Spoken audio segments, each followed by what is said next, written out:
ఈరోజు మనం డిస్కస్ చేసే కేస్ నల్గొండ జిల్లా ధర్మచర్లలో జరిగిన ఒక shocking murder case. Hey guys, welcome back. But ఇది నార్మల్ మర్డర్ గానే కనిపించింది.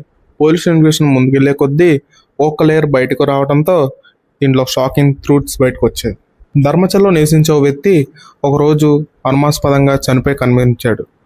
విలేజర్స్, వాళ్ళ చుట్టాలు, వాళ్ళ తోబుట్టువులు అందరూ దీన్ని ఒక నార్మల్ మర్డర్గానే గమనించారు. ఎవరో శత్రువులు పొడి చెల్లిపారని అనుకున్నారు. కానీ పోలీస్ ఇన్వెస్టిగేషన్లో బయటపడే నిజాలు ఏంటంటే, పోలీస్ ఇన్వెస్టిగేషన్లో విలేజర్స్ని, వాళ్ళ చుట్టాలని అందరినీ ఎంక్వైరీ చేశారు. వచ్చిన క్లూస్ అన్ని ఆధారంగా తీసుకొని ఫోన్ రికార్డ్స్ కూడా చెక్ చేశారు. అప్పుడు ఒక షాకింగ్ నిజం బయటకు వచ్చింది. మన కేసులో విక్టిమ్ వైఫ్కి ఒక ఎక్స్టర్నల్ ఎఫ్ఐఆర్ అనేది ఉందని తెలుస్తోంది.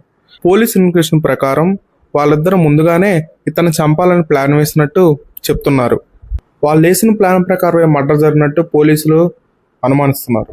ఇన్వెస్టిగేషన్లో దొరికిన technical evidence and local people ఇచ్చిన ఎవిడెన్స్ బట్టి విక్టిమ్ వైఫ్ని పోలీసులు అనుమానించారు.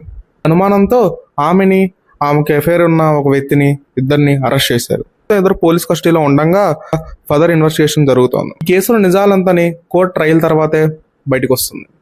ఒక తప్పు డిసిజన్, ఒక ఇల్లీగల్ ఎఫ్ఐఆర్ ఒక మంచి ఫ్యామిలీని డిస్ట్రాయ్ చేస్తుంది. ఫ్యామిలీలో ప్రాబ్లమ్స్ రావడం కామన్, కానీ మర్డర్ సొల్యూషన్ కాదు. ఈ కేసు గురించి మీ ఒపీనియన్ ఏంటి? కామెంట్ సెక్షన్లో చెప్పండి. మరిన్ని క్రైమ్ ఫ్యాక్ట్స్ కోసం ఇప్పుడే మన చరణ్ క్రైమ్ ఫ్యాక్ట్స్ని సబ్స్క్రైబ్ చేసుకోండి. Thanks for watching.